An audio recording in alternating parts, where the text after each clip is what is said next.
Welcome, everybody, to this amazing venue, and thank you for turning up. I am Alan Rusbridger. I think our names are up above us so that we can't be confused. And we're talking about this subject of freedom of expression in the future and the future of information regulation online. This was a proposal that we put into Perugia in December. It seemed like a complex and interesting subject, and in the intervening 4 months, I think it's become much more complex and much more interesting. This session is sponsored by the Oversight Board,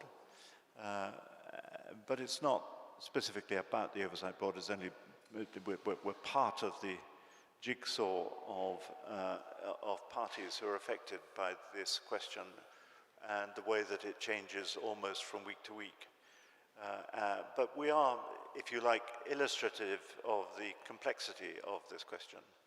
You have a company in Meta whose main platform, Facebook, I think 5% of its users are in the US. That means 95% of its users are not in the US. And we saw at the beginning of January how in response to a current administration whose views on freedom of expression are very different, how can one put this gently, from the previous administration, rapidly adopted, changed its policies and its processes. And that presents a challenge for regulators around the world. So that's just a little tiny example of the complexity of the subject that we're going to deal with today. But luckily, we have an astonishingly talented panel who are going to help us think through this. On my right here is Khaled Mansour, who is a colleague on the Oversight Board, as well as being a writer, an author, and all-round interesting thinker. Here on my left is, immediate left, is Anya Schiffrin, who is a journalist and academic, and whose title at Columbia University, interesting place at the moment in the context of these issues, include the words media, technology, and communications. So she does media, technology, communications, and Columbia University, all in one sentence. So she couldn't be more interesting. And on my far left over there is Sophia Smith Galer, who is shorthanded as a journalist and content creator, but that doesn't begin to describe her dynamism, the fact that she's a writer, the fact that she's a videographer, an app maker, as I discovered last night, and a really fizzy and provocative thinker about all the things that we're going to be talking about tonight.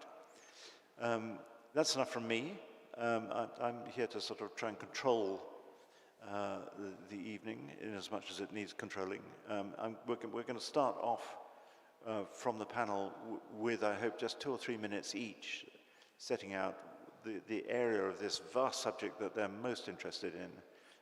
We'll then have a discussion amongst ourselves. I hope they will jump in and challenge each other as we go, and we'll have time for questions towards the end.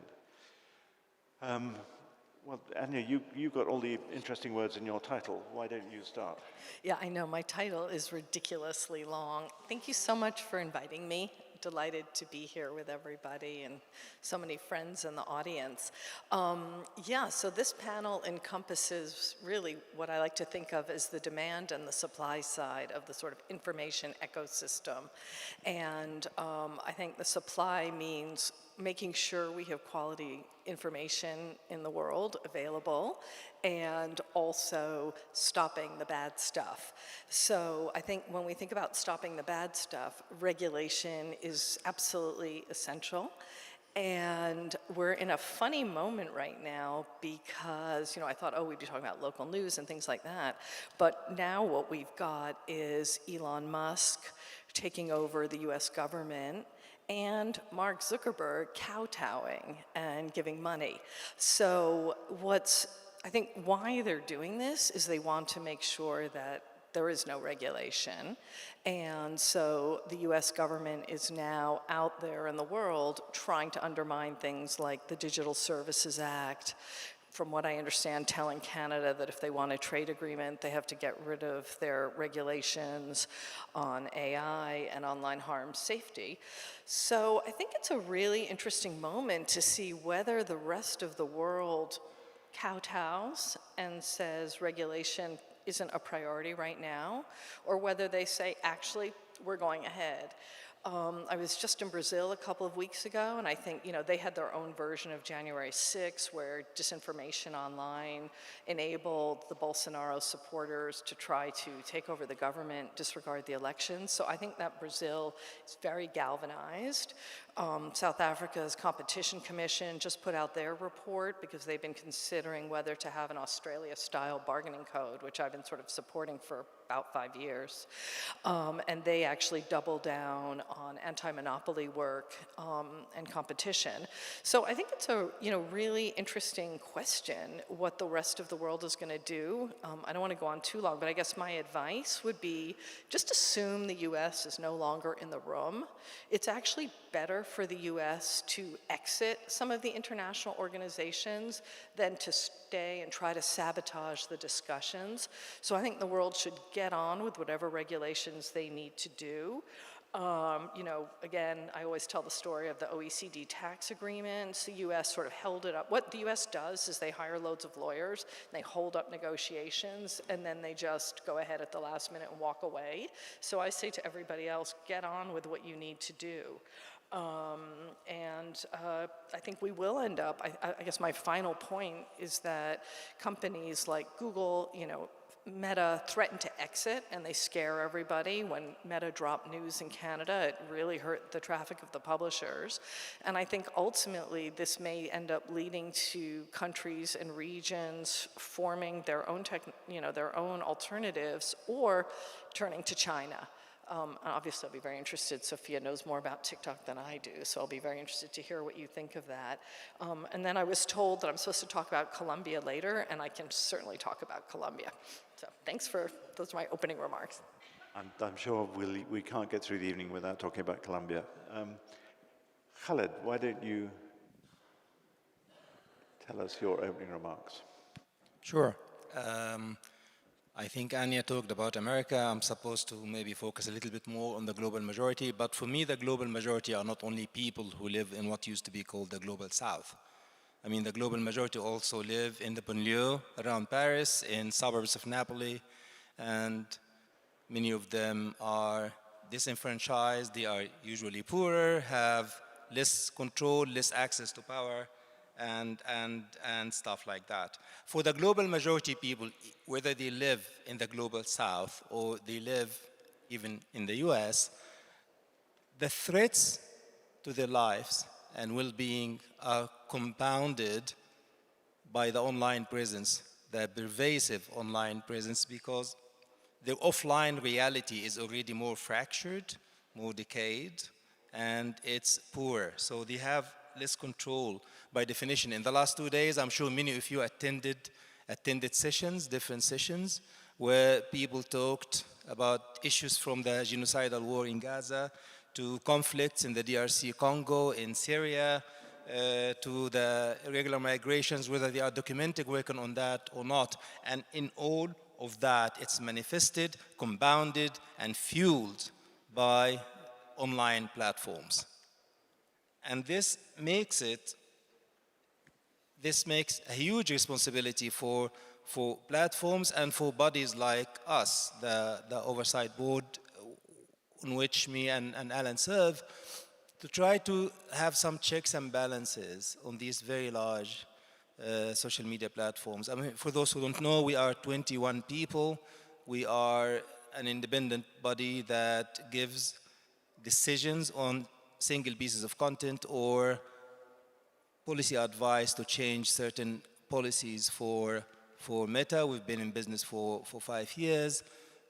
We have an irrevocable fund from from Meta that ensures our independence. We basically work to support freedom of expression. More than 70% of the decisions we have issued are overturning Meta's decisions on content, and we rely on Article 19 to do that. But of course, for us, especially in this day and age, with the new wave of absolutist freedom of expression, we don't go automatically for freedom of expression. We try to make the balance between freedom of expression and consequential harms or harms to the rights of others. And this is where regulation comes in, from the DSA in Europe to online safety acts, to acts that's coming out in Brazil, in South Africa, and in other countries. We support the least intrusive measures to control speech, and that speech can extend to media reporting, it can extend to a lot of forms of speech, political and non-political, and how to ensure that any action to that speech, starting from removal and ending with demotion, or what is commonly known as shadow banning, is done under very strict conditions. Have we succeeded? I don't know. I mean, I think it's a very, very tough job simply because we have billions of accounts and we have billions of pieces of content every day on various platforms. We don't control as a body all the platforms that Meta has. WhatsApp, for example, is exempted. However, I think we have made some partial successes, at least as a model that can be improved, that can be extended to other parts of the industry. And finally, on what Anya said, the problem with the US exiting is that all these platforms, the online existence, our online existence is global. I mean, unless you are from China and using certain Chinese social media platforms, you are on a global platforms owned largely by an American company. And for us to ensure that we can have both freedom of expression and reasonable safety from harm, incitement to violence, and stuff that I've seen firsthand when I travel in countries like Syria or Sudan, what can happen to people simply by a post on Facebook or whatever. To be safe from that, you have to have a global system, a global framework to control that and to do that balance. And I think we are a good example for that, but there is a lot of work to be done to improve it and make it more effective and impactful. Thank you very much, Khaled. Sophia. So, as someone who's straddled traditional media and content creation and thinking about information ecosystems and the premise that we have never been able to access as much information before, and very much in a post-TikTok world, the theory, the power of that algorithm technically means that you, as someone, a complete internet nobody, someone with no followers who makes high enough, important enough quality content, can have your work seen by millions. That's a wonderful premise to think that we have access to that in today's media environment. But in reality, do we all have equal access to information in this environment? And from what I have seen, when I've been chasing algorithms or equally doing platform accountability reporting for places like the BBC and for Vice, no, I think some people are more equal than others when it comes to this theoretically equal internet landscape. I think that in a world where platforms are favoring rage bait and they are favoring a certain kind of delivery, and there's very little checks and balances around that, that doesn't become an equal place to put out or receive information. It becomes hostile, and it generally becomes hostile to people who are already disenfranchised, already marginalized. I think that as content creators, we also lack the infrastructure that journalism has. And when you see content creators complaining about a feared shadow ban here or demotion there, the base frustration of it all most of the time, and I'm sure people in this hall can relate to it, something goes wrong with your content on one of these platforms. Is there a human you can speak to about it? How many times have we tried to find a person at TikTok or Instagram just to say, this is happening, it shouldn't be happening, and how do we stop it? And what is the solution to that? How can we encourage platforms that we need more humans. We need more humans in the room. We don't want you just, I'm very tech optimistic about AI. That doesn't mean I want you putting AI everywhere the whole time. Do I need AI popping up, the purple evil AI loop in my WhatsApp popping up, forcing me to try and use it? No, I don't want it there. The online experience is so full of things I feel like I have not consented to. And that is not a pleasant experience for me as a user or as a creator trying to put information out.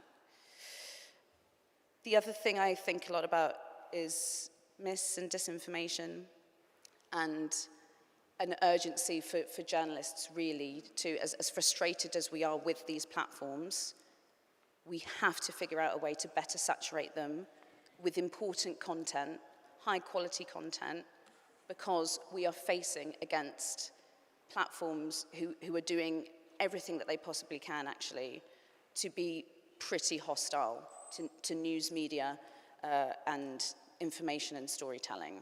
So that's the broad landscape of thinking that I come from. I've been moderating panels for many years, and I've never heard three such succinct people who stick to their time limits. This is a very disciplined panel. Thank you for those three opening statements. Anya, because we're talking about freedom of expression, I wonder if we could unpack the debate that people are having at the moment. We hear sometimes the term freedom of expression absolutists, and we're led to understand that some of the people around the president, if not the president himself, are this fabled creature, freedom of expression absolutist. Are they? What does it mean? I think Sophia's point is absolutely on point, which is that the silencing happens because of a lot of speech by one side and not the other. So, we were talking before about all the people that don't go online because they're too afraid. And I think at Perugia, we've talked about this for years. I think Julie Possetti's report on the chilling, the work that Maria Ressa has done. And, a Columbia colleague of mine from the philosophy department, Akil Bilgrami, made a really good point, which is that, I grew up hearing my dad talk about McCarthyism. And he told me stories about the newsstand at 42nd Street that stopped stocking magazines over the years. And when he got to Yale, everybody was too afraid to speak. And everything, even literature, everything was taught as though there were no politics. My dad told me about how when 1948, the NHS got started, he had to go to the British Library, I'm not sure it was the British Council, to read the Manchester Guardian, to find out about it. So our generation thought freedom of speech is so important and silencing is so terrible. Our students grew up with all this garbage online and all this harassment and all this hate speech. So for them, it's actually much more important to feel safe online. And I think that what the platforms have done is this, the sort of Peter Thiels of this world and the Musks and everybody is, I think a lot of us just feel they've just hidden behind the First Amendment because in fact they've weaponized their speech and they've silenced the reasonable people. So I sort of reject that First Amendment thing. It means silencing somebody else, as Sophia has clearly pointed out. But just to unpack it a bit more, and maybe this is the moment we bring in Columbia, the people who are talking about absolute free speech seem not to like certain kinds of free speech, and they seem to want to clamp down on certain kinds of free speech, and they're not frightened to use the law on kinds of free speech, and they're not frightened to want to regulate your university in particular at the moment, but it won't be the only one, in the way that it tries to conduct that free speech. Alan, I think you've absolutely put your finger on that complete hypocrisy of the sort of Trump-Musk MAGA movement. We were all told at Columbia right in January, take down everything DEI from your website or you're losing all your scientific funding. We're told by the university that we hold $5 billion in grants. So I think that's an example right there of how actually they don't really value free speech. They're censoring our websites and our speech on campus. Sophia, you talked about regulation of the algorithm, and people have been talking about this for a long time, and it's like the ultimate gain for a regulator to be able to say, we need to see the algorithm, whatever that means.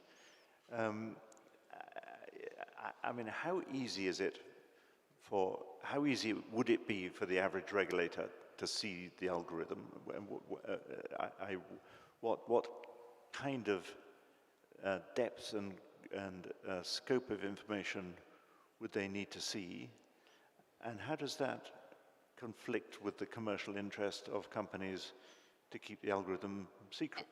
Exactly. It's against really their business model to reveal or demystify the algorithm. It serves their interests to keep stum about it, because if I could 10 out of 10 guarantee the algorithmic performance of a video of mine every single time, I perhaps would make less, I'd make fewer videos. If I make fewer videos, how can they put out lots of high or medium or low, whatever quality content to keep people watching? Why do they need to keep people watching? Because that's how they make money. We know as well that the algorithms bake in failure and success.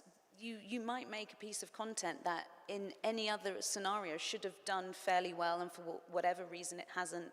So not only is that baked into the algorithm itself, but then some of the demotion practices. It's taken a really long time, even for some of the, there is more transparency on Instagram than there used to be, as an example of a platform for, is my content being deprioritized at the moment? It will now, it should now tell you that. It never used to. But it tells you the things it's happy telling you, and there's a whole bunch of other stuff we're not told. Social media platforms, in rights of reply, when you go to them about content that's been uploaded that shouldn't have been, and they talk about, look, we remove all this content every year, go to our transparency reports where you can see all this information about it. And there's some data there. There's some data. It's not remotely granular. Anyone who is a researcher in this space is desperate for more information. And if you're putting out semi-transparency, that's not transparency. There's no such word as semi-transparency. If you're being semi-transparent, you're not being transparent, you're being opaque. So there is no incentive to demystify it. And obviously, we even know with like the TikTok sale in the US, TikTok sale, if it would ever happen or even be possible to break apart the app like that, they're so rigid against the proprietary TikTok algorithm being revealed in the United States. And I know at one point, one of the possible solutions was can sort of the US license the algorithm out so that they get to use it without having access to it. So it's commercial interests against each other. It's not only commercial interests between user and app, it's apps not wanting to reveal it to each other even. When I don't know how closely you've read the Digital Services Act and the Online Safety Act and these attempts by non-American regulators to try and get at that. How optimistic are you that even if they had the will to do it, they would actually get meaningful information?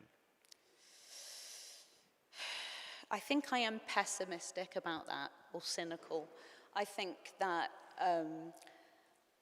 I'm just deeply skeptical about how much they would be willing to share, because then they're not going to share much unless there is a major penalty that they are otherwise seeking to avoid. So I'm curious as to whether, with the introduction of things like the Online Safety Act, what incentive and what penalties the companies face, which will mean that they have to enforce things that are demanded of them by laws like this. I do wonder, what would a major social media platform born in the EU look like? How differently may it be built? Would it really challenge some of these systems that we're seeing from, we have TikTok in China, and then otherwise it's all in the US. What would a European app look like given our approach, especially to data privacy? I'd love it. Someone here, please make one. Khaled, I want you, this may be an exercise of imagination that is beyond you, but can you imagine you're Mark Zuckerberg? Just imagine, I'm asking you to imagine that you're Mark Zuckerberg. I can imagine that, but it means we will have two problems instead of one. I mean, because I firmly believe that these systems are universal. They happen to be. Maybe they can be broken down, federated. We have seen some attempts, but what we have now, where most of the population of this world, at least half of them, are subscribers to, are social media platforms controlled by a small number of people. And those small number of people, for their own good reasons in the system they operate in, they rely on the bottom line, but then they have to abide by the law and by certain things they said they will abide by. Like in Meta's case, they said they will abide by the UN guiding principles on business and human rights. I mean, these are real commitments. The problem is how you can enforce that. So if you are a Mark Zuckerberg in Europe, who is subject to the DSA and maybe the AI and stuff like that, at the end of the day, how global is your product and how will you handle this product in other legal jurisdictions? It doesn't really solve the problem. So I'm trying to get you to step into his shoes for a moment, because it seems to me he has a genuine dilemma. There may not be a violin small enough on the planet to feel great sympathy for him, but nevertheless, he has, on the one hand, an administration that professes to say, an administration and, by the way, a regulator who profess to say that really any form of moderation is censorship. And he has to deal with that at home. And in the rest of the world, he has regulators who don't believe that. They believe that moderation is a necessity, and that if you don't moderate, they have the capability to fine you quite hefty sums of money. So there is a dilemma there. Your wells of sympathy may not be very great, but can you imagine how his thinking is and how he's going to negotiate that? Firstly, I think his shoes will be much nicer and more expensive. It's not a binary choice. I mean, it's a binary choice if you choose it to be a binary between what you describe as freedom of expression on the one hand and just total safety on the other hand. I mean, there are so many shades. The issue is it's a choice. It's a choice that companies make. And when they give precedence to political expediency, forgetting that politics change. For example, there are midterm elections in the US in a couple of years. Europe is still finding its feet around these regulations. They might not kowtow to the pressures of all these big techs hiding now behind the administration. So my point is, if I were in his shoes, I would be far more careful. And I will find solutions that can be compromises, that will be subject to criticism from bodies like the board, from civil society, from the rest of the world, but I wouldn't go and put all my eggs in this absolutist freedom of expression basket, because it will backfire. And secondly, I think in this day and age, I mean, it's no longer enough to claim that the bottom line is, not to claim, actually to act, that the bottom line is the only driver of a corporate decision. I mean, one hopes that this is no longer the case, but it is the case with these big techs, and that also needs to change. So I would actually reject that it's a binary decision, I have to fall on that side or that side. I wonder if you agree with that, Anya. I mean, the acoustics are terrible here. I hope you can hear there better than we can hear. But essentially, did you hear my question to Khaled? Which was, Khaled is saying he doesn't think it has to be a binary choice. So I put it in a very binary way. You've got the FCC, and you've got Elon Musk, and people around, and J.D. Vance. They all say that any form of moderation is censorship. And you've got the rest of the world hitherto saying, if you don't moderate, we're going to fine you billions of dollars. That seems like a binary choice, but Well, Khaled, I mean, the problem is these companies are so rich that the fines don't even have that much of an effect on them, right? So isn't Musk the richest person in the world at this point? So I think the fines are just going to have to be much, much bigger. Otherwise, they just become part of the cost of doing business. okay, that sounds plausible, but if you get European regulators or British regulators imposing giant fines, certainly until about 2 days ago, the threat was that you'd be hit with giant tariffs. Well, we in America, of course, are constantly rooting for regulation in the rest of the world because we don't have any. And our original optimistic hope years ago was that maybe Facebook and Google and everybody would just say, you know what, it's not worth it to have two different platforms, let's just do the European standard, and that it would raise the bar for everybody. So maybe we were just making too much work for the rest of the world. You know, we created this problem and then we expect everybody else to clean it up for us. Yeah, so I think, I mean, the tariffs, obviously I'm not an economist, I just know a lot of economists, and I think right now it looks good for Europe on the tariffs because it seems like China's going to go to war with the US and China's going to stand up. So let's hope that means that Trump forgets about the tariffs on Europe for a while. You know, we all joke that he obviously stopped studying history very young because Trump's ideas about the world are totally 19th century. So he's always talking about President McKinley, who the rest of us have sort of forgotten about. He's obsessed with tariffs, which every living normal economist, except for Peter Navarro, thinks are a bad idea. So it's kind of incredible watching his preoccupations, but let's hope Europe gets a little bit of respite over the next few weeks. And I think, yeah, clearly they've shown that as far as they're concerned, platforms need protection from the rest of the world. I'm glad finally the Wall Street Journal did a story about we're really a service economy. So all of this focus on manufacturing, those jobs really aren't going to come back. People are kidding themselves. And while I'm at it, let me put in a plug for the universities, which is education is a major, major revenue generator for the United States. And so is our science. And I mean, I'm really happy if I get time later to talk about what's going on, but killing science and killing education is a really terrible thing to do to the United States, actually. Yeah. Sophia, you're by some way the youngest member of this panel. There was a period, I don't know, 10, 15 years ago when the dream was of a universal internet, and somebody invented this word, the splinternet, which as a linguist you would be interested in, which sort of seemed a bad thing. This was the dream was going to be splintered, and we were going to have lots of different internets. Is the reality that that's the way we're going to have to go? And do you mind? Well, yeah, because I've heard splinternet as an expression used a lot to describe, in particular, say, the online experience one may have in China, which is completely divergent to elsewhere.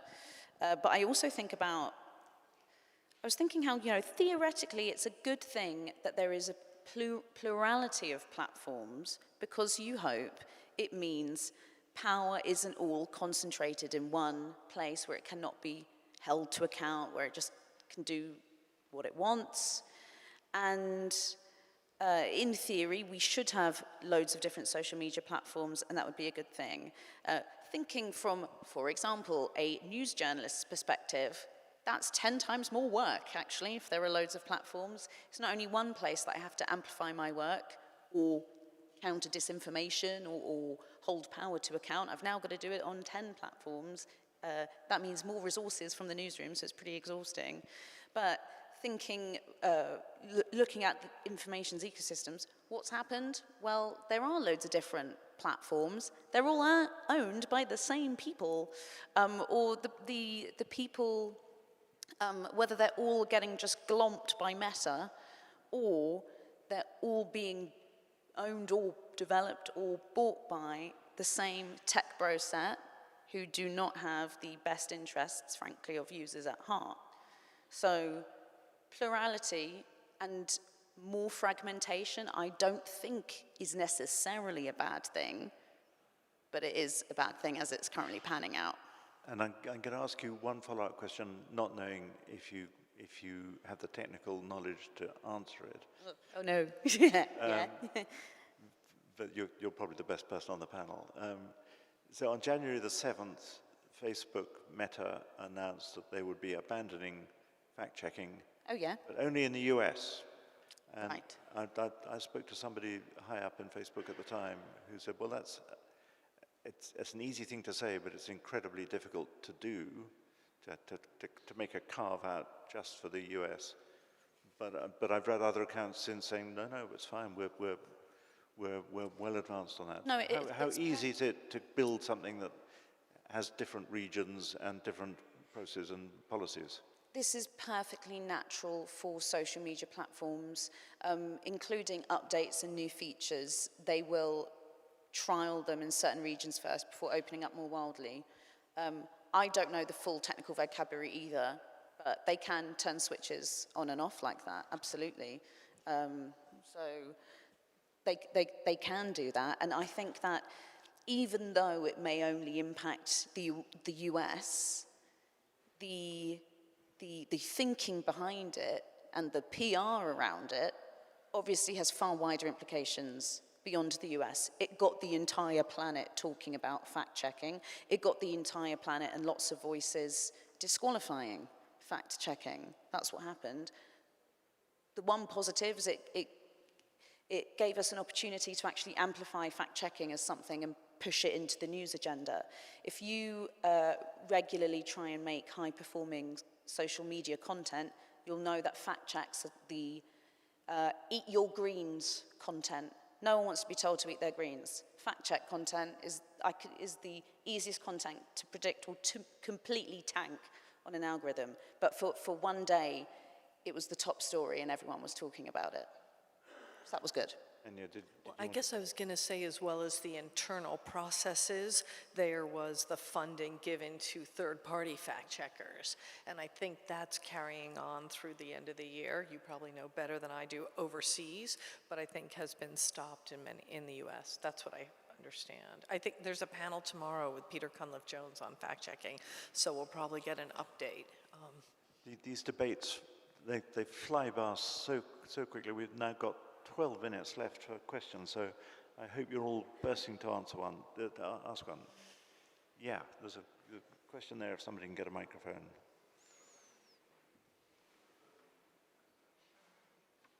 And is there anybody on this side who... So one here and... Well, ask your question, yeah. Okay.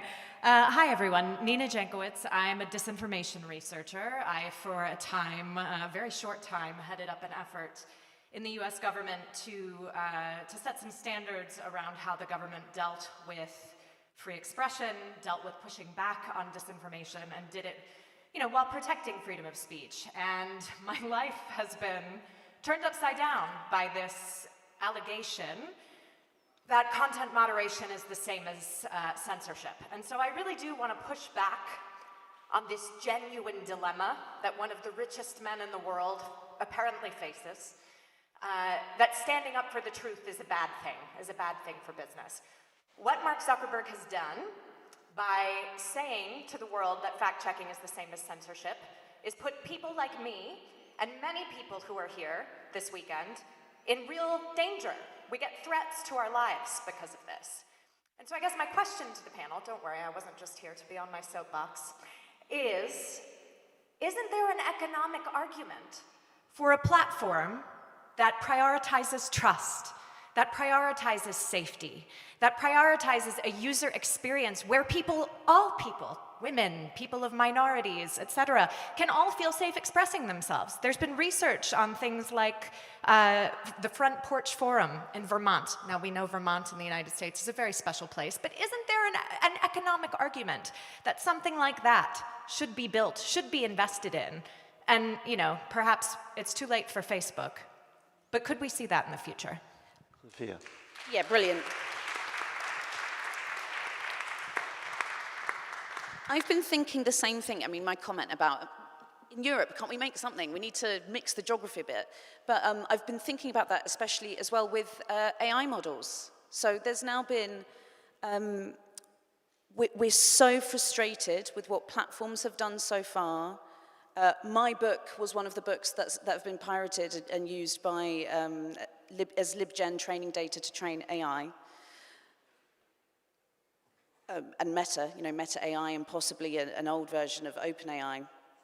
And the minute, like ethics, trust first model comes out, that speaks to people like us and tries to collaborate with us and pays us fairly and sees us not as sort of brains to drain, but people to collaborate with.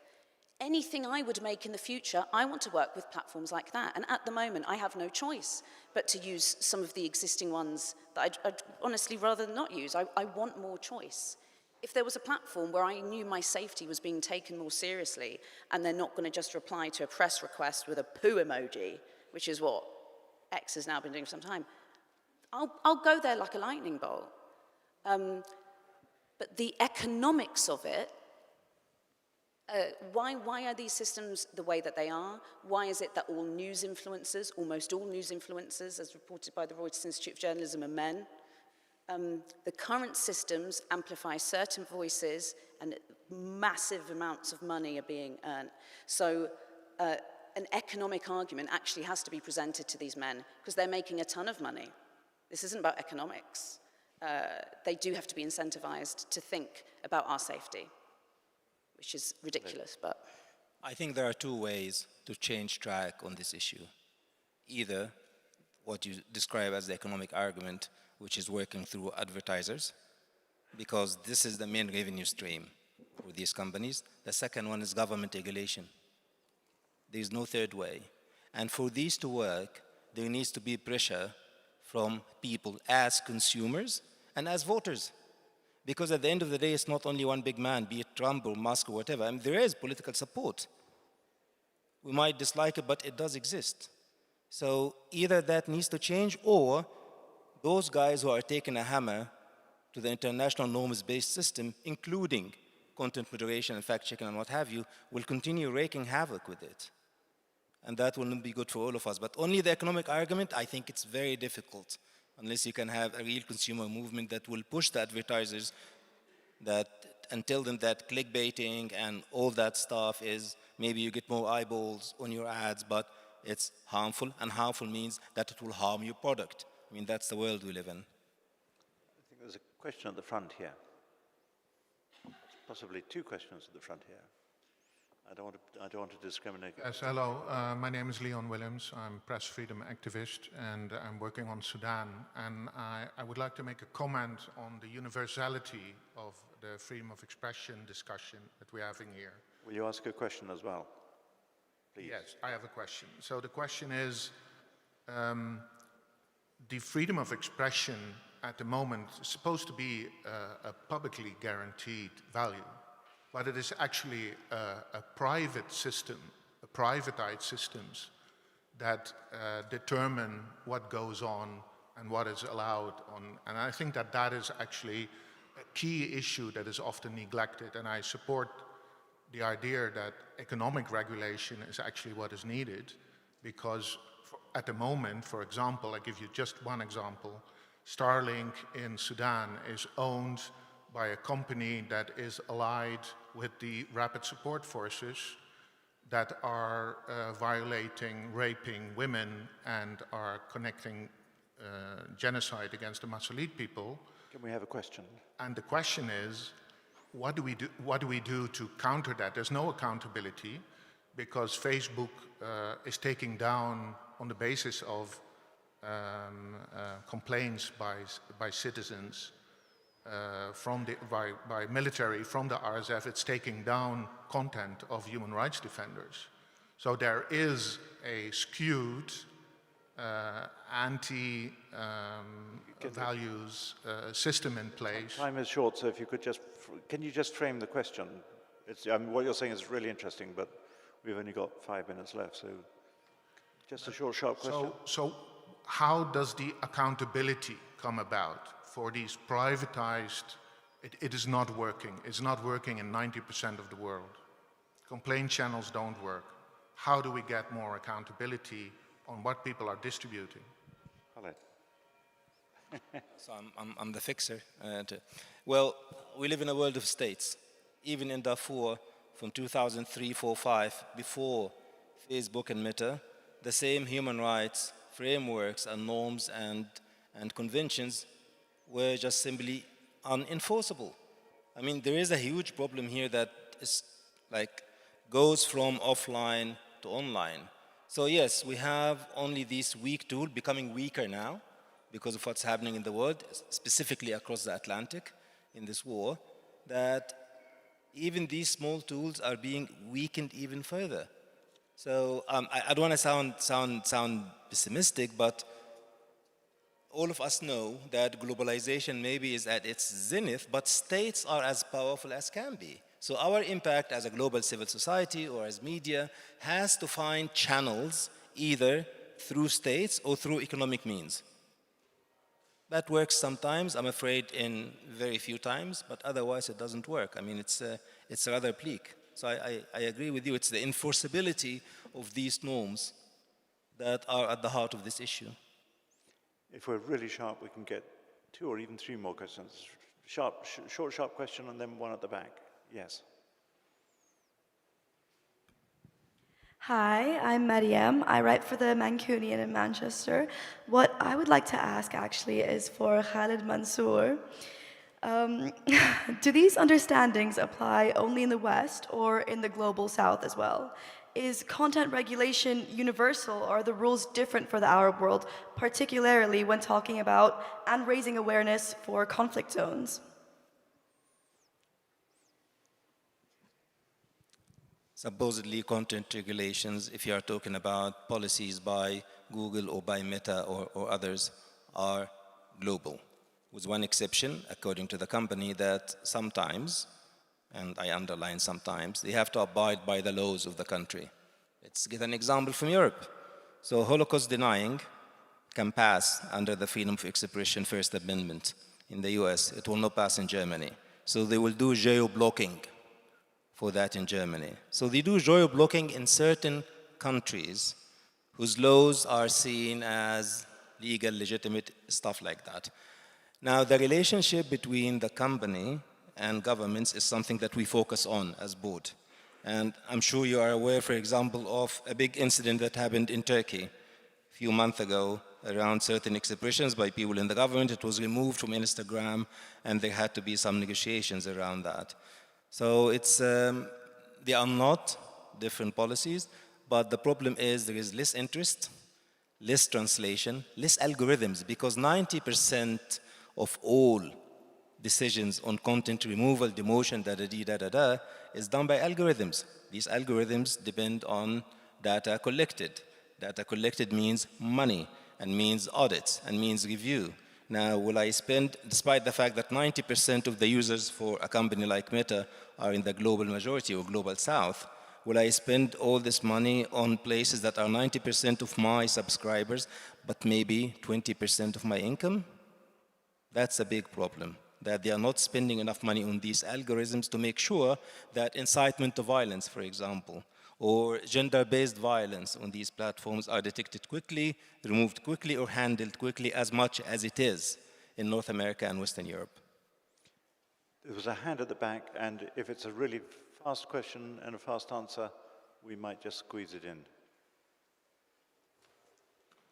My name's Saskia. I work at the Newsmaster Foundation. You spoke about there not being a European platform, but there's Mastodon. So what I was wondering is why aren't news organizations, funders, etc., giving money to these open source, European-built platforms to help them fight big tech? Because the opportunity's there, why aren't we taking it? Great question, and I'm expecting a short answer. Yeah, the frustration, Mastodon, the sort of the saturation of it. If as someone who's tried posting on there, there's like no engagement. The audience has not reached a saturation point in order for us to be drawn there and start producing content. Some money might help that, but yeah, there would need to be a kind of movement of mass interest of people, as we have seen with, say, the Twitter to Blue Sky pivot we've seen in a lot of journalist spaces. Absolutely open source, I'm a huge believer in it, and that would be an excellent way to go, but for some reason that's not worked yet, and we need to interrogate why. Anya, you can have the last word, but only if it's a brief word. Obviously, many people have been thinking for a long time about building platforms. Foundations have looked at this. Ethan Zuckerman, Front Porch. Also want to say Nina's absolutely right, and I'm a huge fan. But what economists call it is the network effect, right? Which is if you don't have enough people on a platform, then you don't get enough people on the platform. So I would say I don't know if there's an economic case, but there's certainly a moral case. Thank you to this brilliant panel. Can you give them a big round of applause?